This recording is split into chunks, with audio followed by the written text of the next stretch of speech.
Formatting, changing font properties.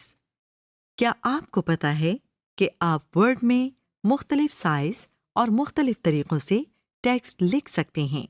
हमें यकीन है कि आप जरूर सोच रहे होंगे कि ये कैसे हो सकता है। आप बिल्कुल फिक्र न करें, ये बहुत आसान काम है। हम आपको एक और चीज़ बताते हैं। जो राइटिंग आपको स्क्रीन पर नज़र आ रही है, उसे कंप्यूटर की ज़बान में फ़ॉन्ट कहते हैं। आइए अब हम आपको सिखाते हैं कि फ़ॉन्ट के साइज और टाइप को किस तरह बदला जाता है। सबसे पहले हम थोड़ा सा टेक्स्ट टाइप करते हैं। हर बार कोई नई फॉर्मेटिंग अप्लाई करने से पहले हम लिखे हुए टेक्स्ट को सिलेक्ट करते हैं। अब हम इस टेक्स्ट को सिलेक्ट करते हैं ताकि मुख्तलिफ तरह की फॉर्मेटिंग की ऑप्शंस इस पर अप्लाई कर सकें। अगर आप देखें तो आपको होम टैब के रिबन एरिया में 12 लिखा हुआ नजर आ रहा है। ये फॉन्ट साइज है। इसे बदलने के लिए हम 12 के साथ नजर आने वाले एरो के बटन पर क्लिक कर रहे हैं। हमारे सामने मुख्तलिफ फॉन्ट साइजेस की लिस्ट आ गई है। हम इनमें से अपनी ज़रूरत के मुताबिक किसी एक पर क्लिक करते हैं। मसलन हम 16 पर क्लिक करते हैं। आप देख सकते हैं कि आपका सिलेक्ट किया हुआ फॉन्ट अब 12 की बजाय 16 साइज में लिखा हुआ नजर आ रहा है। 8 नंबर फॉन्ट सबसे छोटा और 72 नंबर फॉन्ट सबसे बड़ा होता है। आप इस वक्त इस लाइन में 8 नंबर फॉन्ट में टेक्स्ट लिखा हुआ देख सकते हैं। इस लाइन में 72 नंबर फॉन्ट और इस लाइन में 12 नंबर फॉन्ट में लिखा हुआ देख सकते हैं।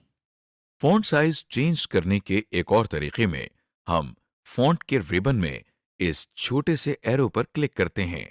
अब हमारे सामने फॉन्ट की प्रॉपर्टीज वाली स्क्रीन आ गई है। हम साइज के नीचे से 16 फॉन्ट साइज सेलेक्ट करके ओके का बटन दबाते हैं। अब आप देख सकते हैं कि हमारा सेलेक्ट किया हुआ फॉन्ट अब 12 साइज की बजाय 16 साइज में लिखा हुआ नजर आ रहा है। अब आप देखें कि होम टैब के रिबन में आपको टाइम्स न्यू रोमन लिखा हुआ नजर आ रहा है। ये फॉन्ट टाइप है। फॉन्ट टाइप चेंज करने के लिए हम टाइम्स न्यू रोमन के साथ वाले एरो बटन पर क्लिक करते हैं। हमारे सामने मुख्तलिफ फॉन्ट्स की एक लिस्ट आ गई है। हम इसमें से कोई भी फॉन्ट चूज कर सकते हैं। चलिए आपको दिखाने के लिए हम एरियल ब्लैक चूज कर लेते हैं। चूज करने के लिए हम लिस्ट में से इस फॉन्ट के नाम पर क्लिक करते हैं। हम देख सकते हैं कि हमारा टाइप किया हुआ टेक्स्ट अब हमें एरियल ब्लैक स्टाइल में लिखा हुआ नजर आ रहा है। फॉन्ट चेंज करने के एक और तरीके में हम फॉन्ट के रिबन में इस छोटे से एरो पर क्लिक करते हैं। क्लिक करते ही दोबारा फॉन्ट की प्रॉपर्टीज वाली स्क्रीन खुल जाती है। हम इस स्क्रीन में फॉन्ट के नीचे से Arial black font type select करके ओके दबाते हैं। आप देख सकते हैं कि हमारा सेलेक्ट किया हुआ टेक्स्ट अब एरियल ब्लैक फॉन्ट में लिखा हुआ है।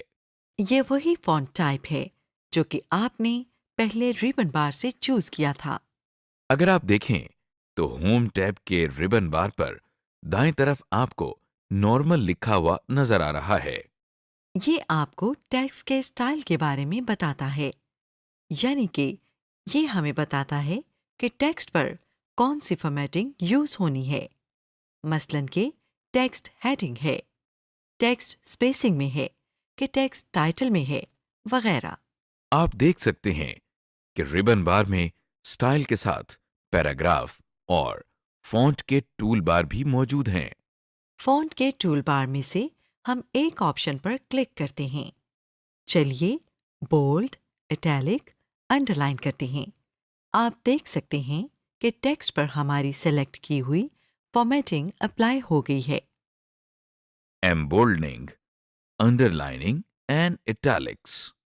आपने गौर किया होगा कि जब हमने टेक्स्ट का स्टाइल बदला था तो वो मोटा और टेढ़ा हो गया था और उसके नीचे एक लाइन भी आ गई थी। टेक्स्ट को मोटा करने को टेक्स्ट को बोल्ड करना कहते हैं। टेढ़ा करने को टेक्स्ट को इटैलिक्स में लिखना कहते हैं। और टेक्स्ट के नीचे लाइन लगाने को अंडरलाइनिंग कहते हैं। ये तीनों फॉर्मेटिंग एक साथ। और अलग-अलग भी इस्तेमाल की जा सकती है। ये तीनों तरह की फॉर्मेटिंग इसलिए ज़रूरी है क्योंकि अक्सर हमें अपने काम में कोई टेक्स्ट का हिस्सा नुमाया या बाकी हिस्सों से अलग दिखाना होता है। आमतौर पर आप रजिस्टर में पेंसिल, मार्कर या हाइलाइटर के साथ ये काम करते हैं, लेकिन वर्ड में आप ये काम आराम से फॉर्मेटिंग्स इस्तेमाल करके कर सकते हैं। आइए हम ये तीनों फॉर्मेटिंग के तरीके सिखाते हैं। सबसे पहले हम आपको टेक्स्ट बोल्ड करना सिखाते हैं। टेक्स्ट बोल्ड करने के लिए अगर टेक्स्ट पहले से लिखा हुआ है तो हम इसे सेलेक्ट करते हैं। फिर हम रिबन टूल बार में लिखे हुए बटन बी पर क्लिक करते हैं। आप देखें कि हमारा सेलेक्ट किया हुआ टेक्स्ट मोटा यानी बोल्ड हो गया है। और अगर टेक्स्ट लिखना है तो फिर हम पहले रिबन टूल बार में लिखे हुए बटन बी पर क्लिक करते हैं और जो टेक्स्ट हम अब टाइप करते हैं वो बोल्ड में टाइप होता है। टेक्स्ट को बोल्ड करने के एक और तरीके में आप कंट्रोल और बी की कीज को एक साथ दबाएं। टेक्स्ट बोल्ड करने के आखिरी तरीके में अगर टेक्स्ट लिखा हुआ है तो उसे सेलेक्ट करके हम फॉन्ट के रिबन में इस छोटे से एरो पर क्लिक करते हैं। क्लिक करते ही दोबारा फॉन्ट की प्रॉपर्टीज वाली स्क्रीन खुल जाती है। इसमें फॉन्ट स्टाइल के नीचे से हम बोल्ड पर क्लिक करके ओके दबाते हैं।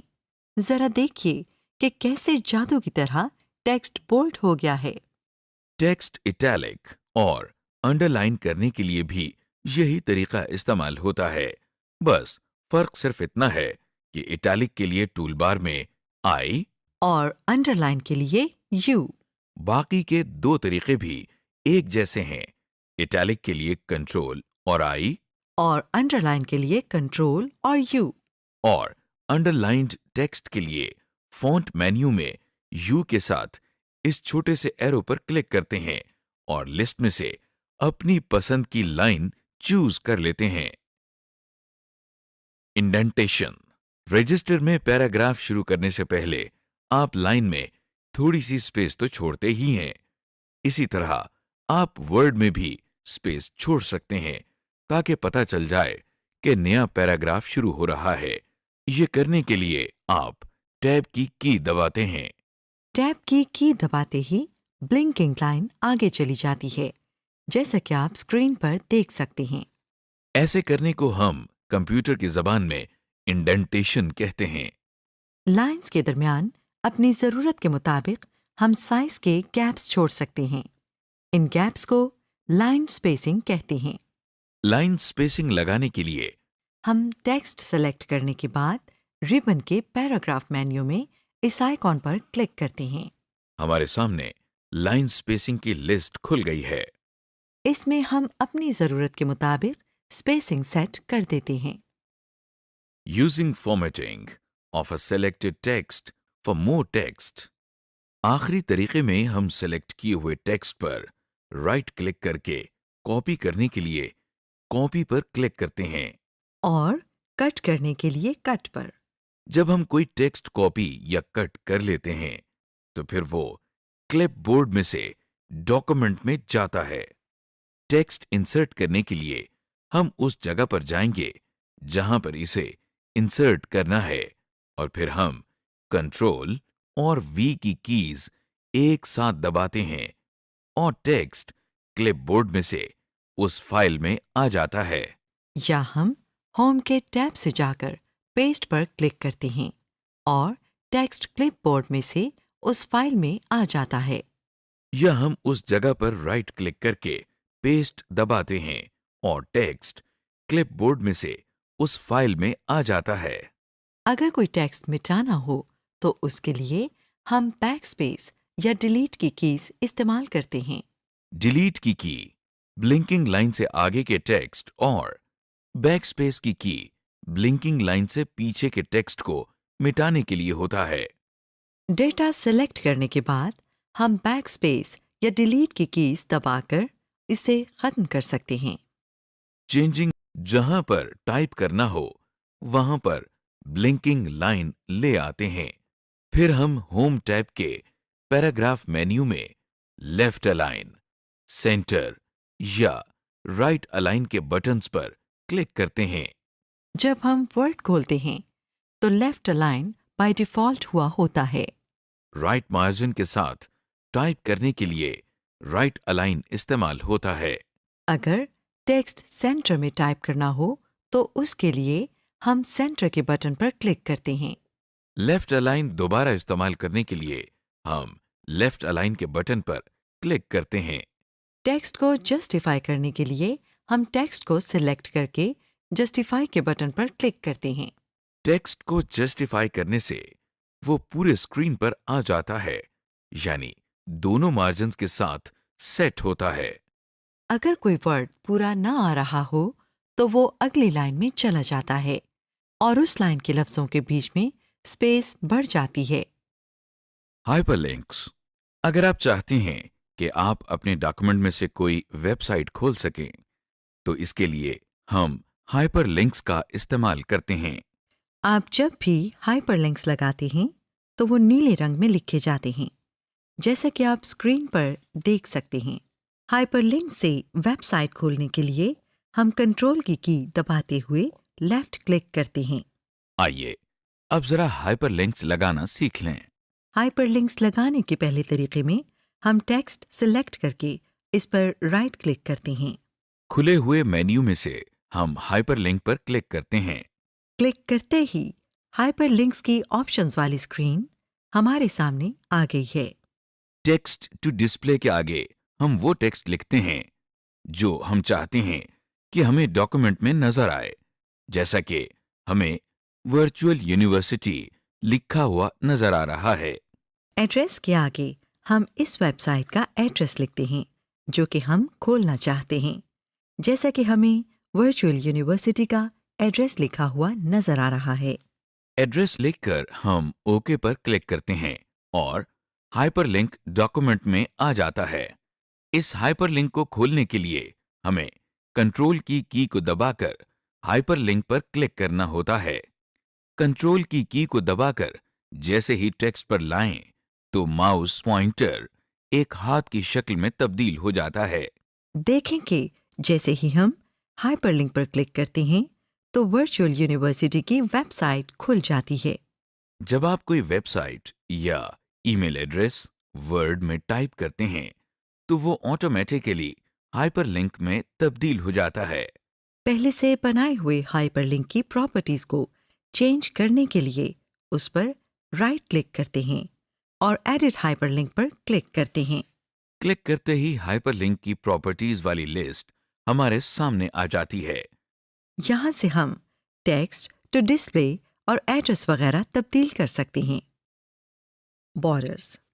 जैसा कि आप रजिस्टर में अपने काम को ज्यादा सफाई से पेश करने के लिए सफ़ों के किनारों पर लाइंस या बॉर्डर्स बना लेते हैं और अपने ख्यालात को तरतीब देने के लिए उन्हें पॉइंट्स की सूरत में लिखते हैं, उसी तरह वर्ड में भी पेज के बॉर्डर्स बना सकते हैं और अपने ख्यालात को पॉइंट्स की शक्ल में टाइप कर सकते हैं। आइए अब हम आपको अपने डॉक्यूमेंट्स में बॉर्डर्स और पॉइंट्स यानी बुलेट्स लगाना सिखाएं। बॉर्डर्स डालने के लिए सबसे पहले हम पेज लेआउट की टैब में पेज बैकग्राउंड के मेन्यू में जाते हैं। अब हम पेज बॉर्डर्स पर क्लिक कर रहे हैं। अब हमारे सामने बॉर्डर्स एंड शेडिंग का डायलॉग बॉक्स आ गया है। इस डायलॉग बॉक्स के ऊपर हमें 3 टैब्स नजर आ रहे हैं। इनके नाम बॉर्डर्स, पेज बॉर्डर्स और शेडिंग हैं। बॉर्डर्स का टैब दबाने से हम एक पैराग्राफ का बॉर्डर सेट करते हैं। पेज बॉर्डर के टैब से हम पूरे पेज का बॉर्डर सेट करते हैं। शेडिंग के टैब में हम पूरे पैराग्राफ का शेड सेट करते हैं। डायलॉग बॉक्स के दाईं साइड पर एक बड़ा डब्बा बना हुआ है। इस डब्बे को प्रीव्यू बॉक्स कहते हैं। जब भी आप बॉर्डर के लिए कोई स्टाइल चूज करते हैं तो उस डब्बे में उसका डिज़ाइन या प्रीव्यू डिस्प्ले होता है। इस प्रीव्यू को देखकर आप ये अंदाज़ा लगा सकते हैं कि जो बॉर्डर स्टाइल आपने चूज़ किया है वो आपके डॉक्यूमेंट पर कैसा लगेगा। डायलॉग बॉक्स के दरमियान में 3 लिस्ट्स हैं। पहली लिस्ट का नाम स्टाइल है। इससे आप बॉर्डर का डिजाइन चूज कर सकते हैं। इस लिस्ट के दाईं तरफ एक स्क्रॉल बार है जिससे आप मज़ीद डिज़ाइन देख सकते हैं। जब आप कोई डिजाइन चूज कर लेते हैं तो उसके गिर्द एक डब्बा बन जाता है और प्रीव्यू बॉक्स में उसका प्रीव्यू आ जाता है। दूसरे नंबर पर जो लिस्ट है वो कलर्स की है। इस लिस्ट पर इस वक्त ऑटोमेटिक लिखा हुआ है। अगर हमने कोई कलर सेलेक्ट करना हो तो हम लिस्ट के दाईं तरफ जो तीर या एरो का निशान बना हुआ है उस पर क्लिक करते हैं। अब आपके सामने एक ड्रॉप डाउन मेन्यू खुल गया है जिसमें मुख्तलिफ रंगों के छोटे डब्बे हैं। हम जिस रंग के बॉर्डर्स बनाना चाहते हैं उस रंग के डब्बे पर क्लिक करते हैं, जैसे कि हमने अभी नीले रंग के डब्बे पर क्लिक किया है। देखिए कि प्रीव्यू बॉक्स में बॉर्डर का रंग अब नीला हो गया है। डायलॉग बॉक्स के दरमियान में जो तीसरी और आखिरी लिस्ट है वो विड्थ या मोटाई की है। इस लिस्ट के दाईं तरफ बने हुए तीर या एरो पर क्लिक करने से आपके सामने एक डब्बा खुल जाता है जिसमें मुख्तलिफ मोटाई की लाइंस बनी हुई हैं। इनमें सबसे पतली लाइन की मोटाई 1/4 पॉइंट्स है, जबकि सबसे मोटी लाइन की मोटाई 6 पॉइंट्स है।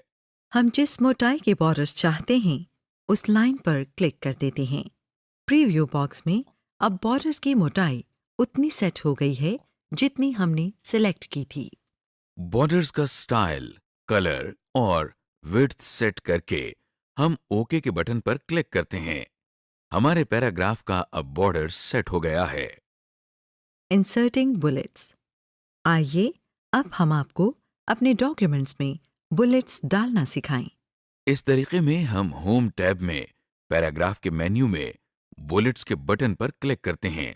देखिए कि डॉक्यूमेंट में जिस जगह पर ब्लिंकिंग लाइन है वहां एक बुलेट बन गया है।